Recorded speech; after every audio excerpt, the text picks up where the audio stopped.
Welcome to BPC news bulletin. ముందుగా headlines. ఉక్కదాడిలో మృతి చెందిన చంద్రమౌళికి పవన్ నివాళులు.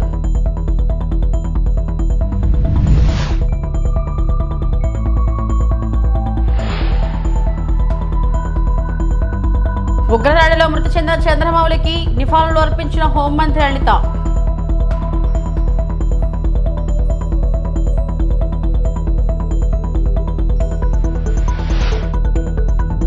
వైఎస్ జగన్ పై ఎంపీ కేసినేని శివనాథ్ ఫైర్.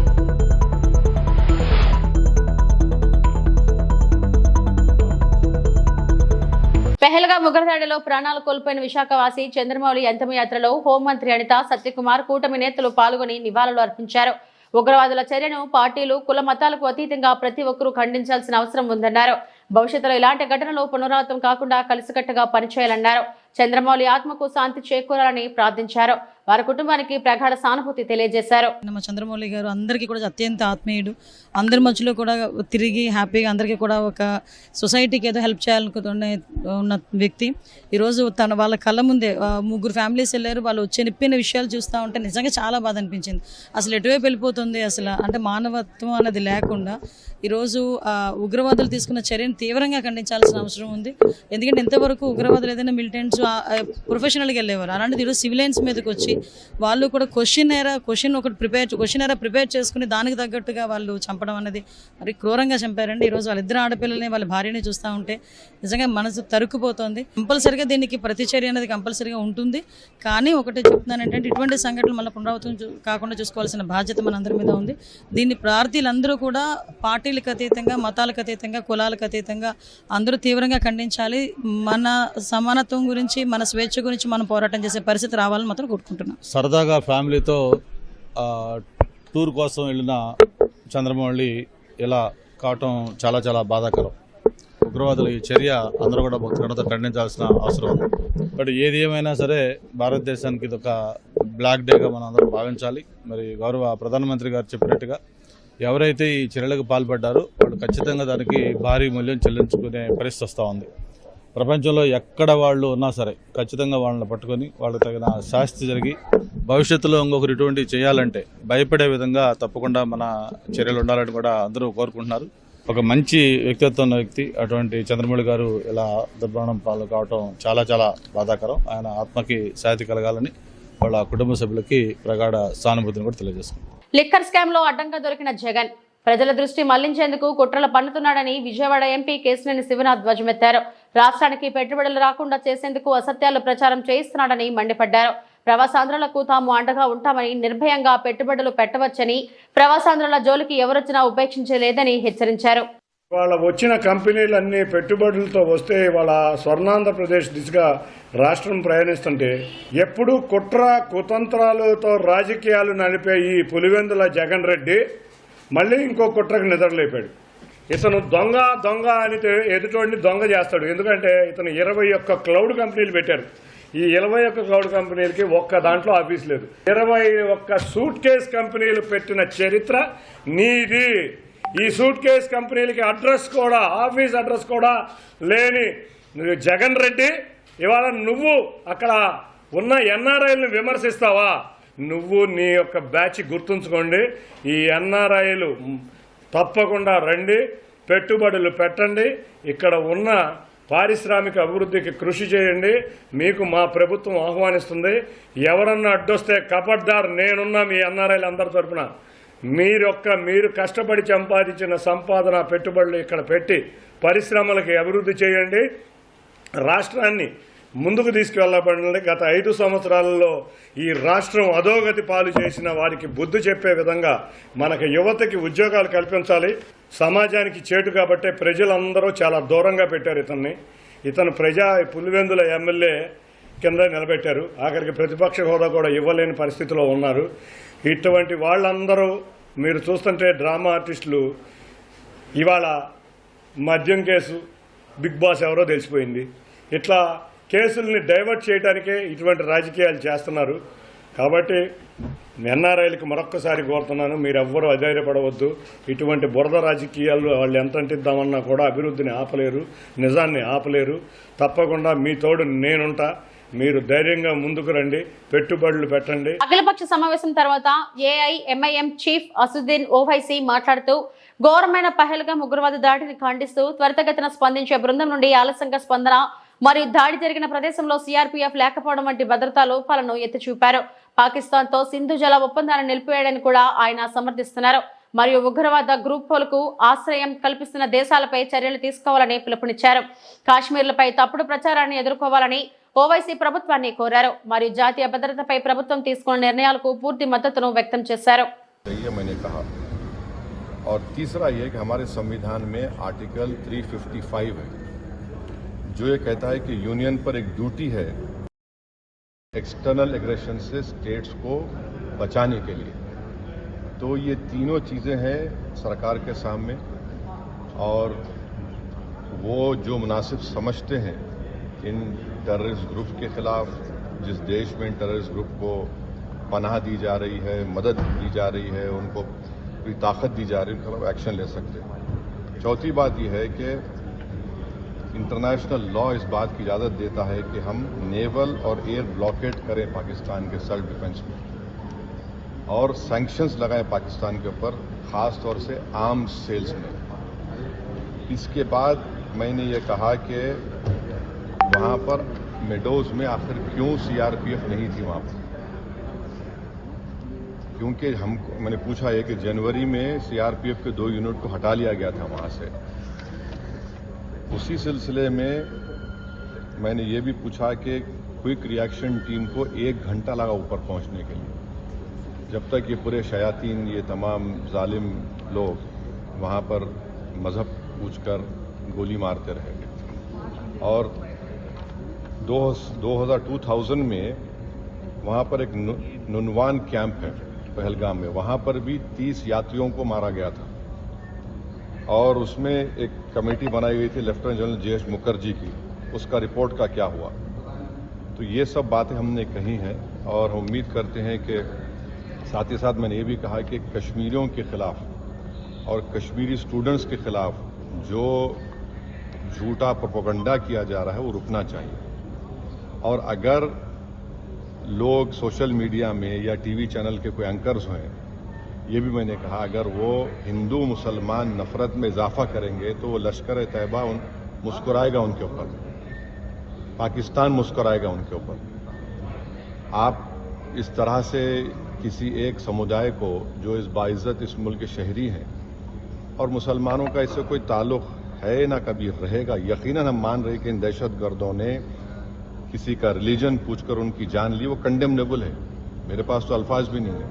मगर अगर आप उसके जवाब में अगर यही करेंगे तो फिर हम उन लोगों को ताकत बख्श देंगे जो इन्होंने इस तरह का टेररिज्म किया। अब ये सरकार के ऊपर है और हमने इंडस वाटर ट्रीटी के बारे में कहा कि बहुत अच्छी चीज़ है कि हम नहीं बोल दिए, मगर आप बताइए हम पानी कहाँ रखेंगे? पानी तो कहीं रखना पड़ेगा ना आपको।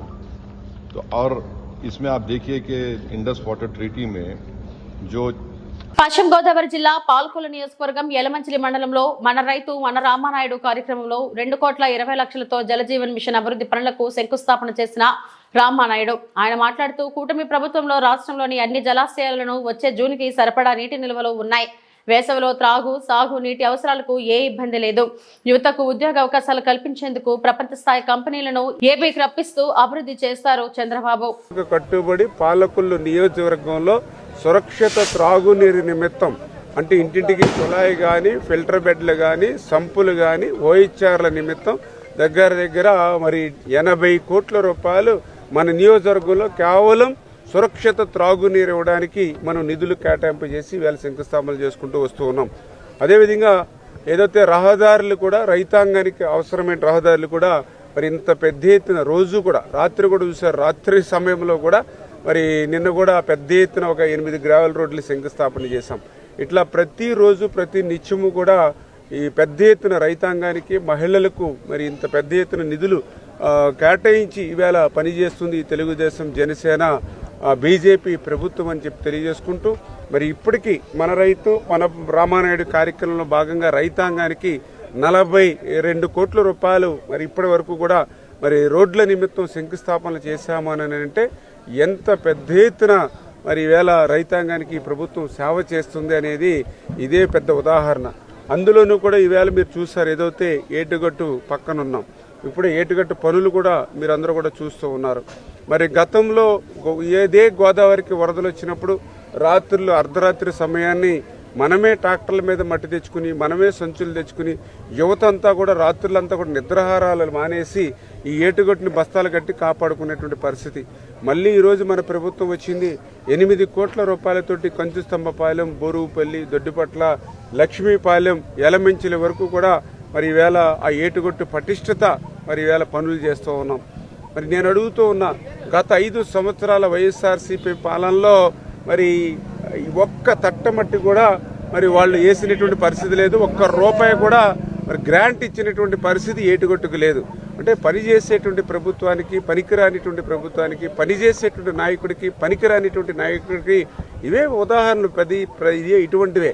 అంచేత ఖచ్చితంగా రేపు ఇంకా ఏదైతే ఇక ఎలమంచిల నుంచి చించినాడ వరకు కూడా రిమైనింగ్ బ్యాలెన్స్ ఉంది ఏటుగట్టు, దానికి కూడా ఒక 8 కోట్ల రూపాయలు ఎస్టిమేషన్లు వేసాం. అది కూడా తొందరలోనే నిధులు మంజూరు చేసి టోటల్గా నా నియోజకవర్గంలో కంచుస్తంభంపాలెం నుంచి బాడవ ఎండింగ్ వరకు కూడా ఏటుగట్టుని అత్యంత పటిష్టం చేసి ఏమాత్రం వరద వచ్చినా కూడా ఆ యొక్క బెదురు అదురు లేకుండా మనందరం కూడా మరి ప్రశాంతంగా నిద్రించేటువంటి విధంగా ఏటుగట్టుని పటిష్టం చేసేటువంటి బాధ్యత కూడా. అకాల వర్షము, గాలులకు నష్టపోయిన మామిడి పంట రైతులను గుర్తించమని ఉద్యాన శాఖ అధికారులను ఆదేశించిన రాష్ట్ర మంత్రివర్యులు మండపల్లి రాంప్రసాద్ రెడ్డి. అన్నమయ్య జిల్లా లక్కిరెడ్డిపల్లి మండల సాధారణ సర్వసభ్య సమావేశం మండల ప్రజా పరిషత్ అధ్యక్షులు మద్రేవుల సుదర్శన్ రెడ్డి అధ్యక్షతన నిర్వహించారు. సమావేశానికి ముఖ్య అతిథిగా విచ్చేసిన మంత్రివర్యులు మండపల్లి రాంప్రసాద్ రెడ్డి మాట్లాడుతూ అధికారులు, ప్రజాప్రతినిధులు రాజకీయాలకు అతీతంగా మండల అభివృద్ధికి కృషి చేయాలని, ఉపాధి హామీ పథకంలో అవకతవకలు జరిగితే కఠిన చర్యలు ఉంటాయని, అధికారులు, ప్రజాప్రతినిధులు రాజకీయాలకు అతీతంగా సమన్వయంతో పనిచేసి మండల అభివృద్ధికి కృషి చేయాలని రాష్ట్ర మంత్రివర్యులు మండపల్లి రాంప్రసాద్ రెడ్డి అన్నారు. ఎంతో వెనుకబడి ఉన్న లక్కిరెడ్డిపల్లి మండలం నేడు అభివృద్ధి పదంలో ముందుకు వెళుతుందని, మండలంలో ఉన్న అధికారులు, ప్రజాప్రతినిధులు ప్రతి ఒక్కరూ రాజకీయాలను పక్కన పెట్టి అభివృద్ధికి మొదటి ప్రాధాన్యత ఇవ్వాలన్నారు. గ్రామాలలో ఉన్న నిరుపేదలకు ప్రతి ఒక్కరికి జాబ్ కార్డులు మంజూరు చేసి పనులు కల్పించాలని అన్నారు. రాష్ట్ర ఉప ముఖ్యమంత్రి పవన్ కళ్యాణ్ 4,000 కోట్ల రూపాయలతో గ్రామాలలో అభివృద్ధి పనులు చేపట్టడం జరిగిందని, ప్రస్తుతం గ్రామాలలో మరింత అభివృద్ధి జరగాలంటే ఉపాధి హామీ పథకాన్ని బలోపేతం చేయాలని తెలియజేశారు. కార్యక్రమంలో మండల ప్రజా పరిషత్ అధ్యక్షులు మద్రేవుల సుదర్శన్ రెడ్డి, ఎంపీడీఓ ఉషారాణి, తహసీల్దార్ శ్రీనివాసులు తదితరులు పాల్గొన్నారు. ఇప్పుడు చెప్పినట్టు మోడల్ ప్రైమరీ స్కూల్ విషయంలో మనందరికీ తెలుసు, గత 30-40 సంవత్సరాల నుంచి మన ఊర్లలో కూడా ఒకే అధ్యాపకుడు ఉండేవారు. ఒకే క్లాస్లో కూర్చొని 1వ తరగతి, 3వ తరగతి, 5, 6, 5 వరకు కూడా మనం అందరం కూర్చుండేవాళ్ళం. దాన్ని గ్రహించిన మా మంత్రివర్యులు ఒక మంచి నిర్ణయం తీసుకున్నారు. రాష్ట్రంలో ఉన్న విద్యా వ్యవస్థను గాడిలో పెట్టాలని చెప్పి దానికి తీసుకొని ఒక జీవోను కూడా రద్దు చేయడం జరిగింది. ఆ జీవో ఏం జీవో సార్? 117 జీవోను రద్దు చేశారు. ఆ జీవో రద్దు అయ్యే రోజు కూడా 175 నియోజకవర్గాలకు సంబంధించిన ముఖ్యంగా ఉన్న ఎవరైతే ఎమ్మెల్యేలు అయితేనే, మంత్రులు అయితే అందరినీ పిలుచుకొని ఒక దగ్గర కూర్చోబెట్టుకొని ఒకటే చెప్పడం జరిగింది. ఎక్కడ రాజకీయం చేసినా సుమారు 65 లక్షల మంది విద్యాభ్యాసం పొందుతున్నారు ప్రభుత్వ పాఠశాలల్లో. ఇక్కడ మనం రాజకీయం చేయకూడదు. నేను కానీ మా తండ్రి గారు ముఖ్యమంత్రి ఫోటోలు కానీ, ఒక కులం కానీ, మతం కానీ ఎక్కడ పాఠ్య పుస్తకాల్లో ఉండకూడదని ఒక మంచి నిర్ణయం తీసుకున్నారు. ఆ నిర్ణయానికి ప్రతి ఒక్కరు మేము కూడా ఒప్పుకున్నాం. ఆ తర్వాత కూడా అక్కడ పనిచేస్తున్న ఎవరైతే అధ్యాపకులు ఉంటారో వాళ్ళకు కూడా మనం సంతోషంగా పెట్టాలా. అధ్యాపకులు బాగున్నప్పుడే ఖచ్చితంగా పిల్లలకు కూడా నాణ్యమైన విద్యా వ్యవస్థను అందించగలుగుతామని చెప్పి ఆ సంఘాలతో ఎవరైతే సంఘ నాయకులు ఎవరైతే ఉన్నారో రాష్ట్రంలో ఉన్న అన్ని యూనియన్స్తో చర్చించి వాళ్ళ విషయంలో కూడా మంచి నిర్ణయం తీసుకున్నారని తెలుస్తూ ఉంది. ఇంకా మూడోది, ఎవరైతే విద్యార్థులు ఉంటారో గ్రామ స్థాయిలో తప్పకుండా ఒక్కొక్క క్లాసుకు తప్పకుండా ఒక అధ్యాపకుడు అనే వ్యవస్థను తీసుకొని వచ్చి ఈరోజు ఇప్పుడు రేపైతే ఏదైతే కొత్త అకాడమిక్ ఇయర్ స్టార్ట్ అవుతా ఉందో 25-26లో ఒక శుభ పరిణామంగా భావించవచ్చు. అలాగే మేము ఒకటే చెప్తున్నాం, ఎక్కడ రాజకీయాలు చేసినా కొన్ని ప్రాంతాల్లో రాజకీయం చేయకూడదు. దానికి ముఖ్యంగా విద్యా వ్యవస్థ ఉంది కాబట్టి తప్పకుండా రాబోయే 4 సంవత్సరాల్లో ఈ రాష్ట్రంలో ఉన్న విద్యా వ్యవస్థను గాడిలో పెట్టేదానికి ఈ ప్రభుత్వం అలాగే ఈ అధ్యాపకులు ఎవరైతే చిత్తశుద్ధిగా పనిచేస్తున్నారో వాళ్ళు ముందుకు తీసుకొని పోతారని ఈ సభాముఖంగా తెలియజేసుకుంటూ వాళ్ళందరికీ శుభాభినందనలు తెలియజేసుకుంటున్నాను. ఆలూరు నియోజకవర్గం ఆస్పరి మండలంలోని కల్లపర్రి గ్రామంలో జనాలు విషజ్వరాలతో అల్లాడుతున్నారని ఆలూరు ఎమ్మెల్యే శ్రీ బూసినే విరూపాక్షి ఆవేదన వ్యక్తం చేశారు.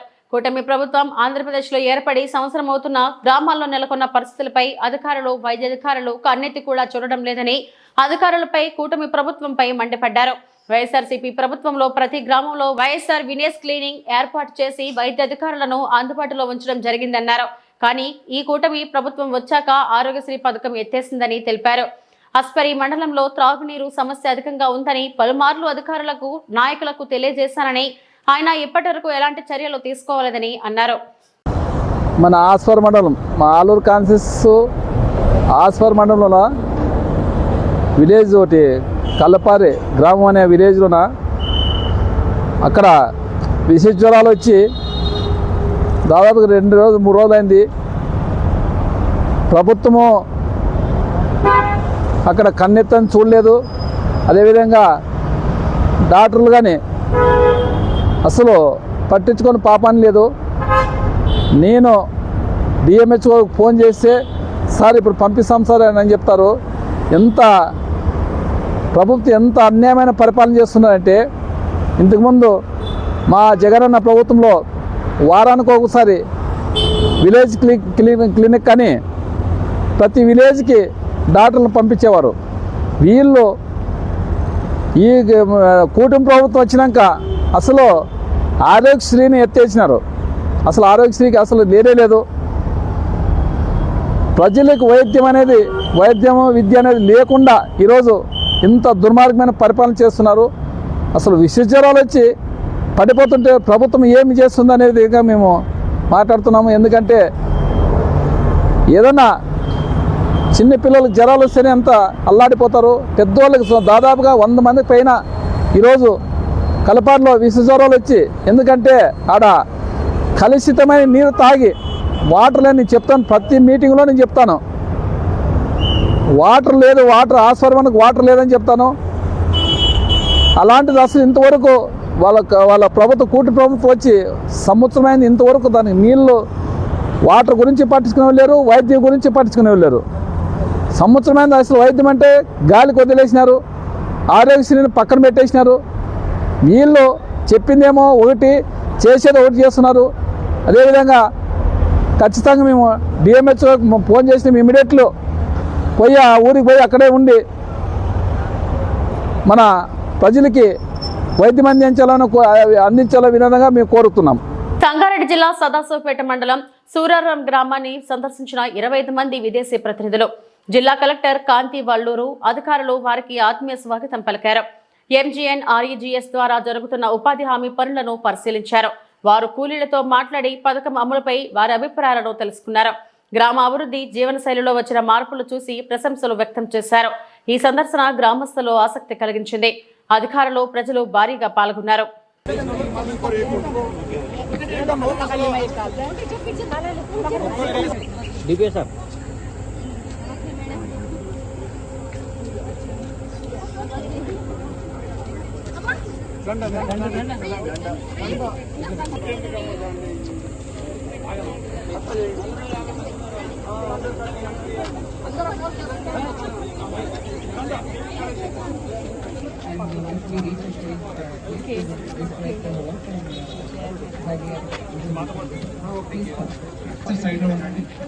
దయచేసి వెనకాతల ఒక మన టీంని లోపల రాకుండా చూసుకోండి. Okay.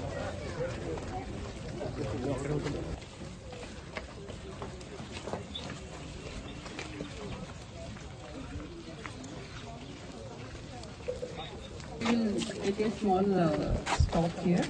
So this is one of the work taken up under Srimati Srijana ma'am to the field visit at Sridharam village.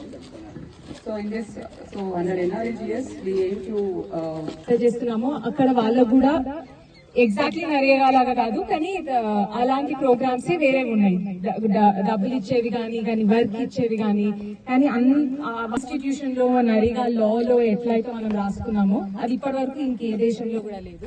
అందుకని మీ అందరి నుంచి నేర్చుకోవడానికి మీరు మన దగ్గర ఎట్లా అవుతుంది ఇంప్లిమెంటేషన్ అనేది, ఇంకా ఏం ప్రాబ్లమ్స్ ఉన్నాయి అది నేర్చుకోవడానికి వచ్చారు వీళ్ళందరూ. ఒక్కొక్కరిని నేను పరిచయం చేయట్లేదు ఎందుకంటే చాలా మంది ఉన్నారు కాబట్టి. బట్ ఇక్కడ ఉన్న వాళ్ళందరూ కూడా పొలిటికల్ సిస్టమ్ లో ఉన్న వాళ్ళు, అంటే అయితే ఇంతకు ముందు మినిస్టర్ గా ఉండి ఇప్పుడు వేరే స్థాయిలో ఉన్న వాళ్ళు, లేకపోతే సగం మంది ఇంకా మినిస్టర్ స్థాయిలోనే ఉన్న వాళ్ళు. అండ్ స్పెషల్లీ లేబర్ లాస్ తో వర్కర్ లాస్ తో పనిచేసే పాలిటీషియన్స్ అందరూ. సో ఇప్పుడు ఒక 10 నిమిషాలు మీరు చేసేది ఏదో జాబ్ కార్డ్ గురించి ఇక్కడ నరేగా పని ఎట్లయితుంది చెప్తే నేను ట్రాన్స్లేట్ చేస్తా ఇంగ్లీష్ లో. ఆ తర్వాత వాళ్ళకి మన ప్రశ్నలు ఉంటే వాళ్ళని అడగనిద్దాం. ఆ తర్వాత Q&A.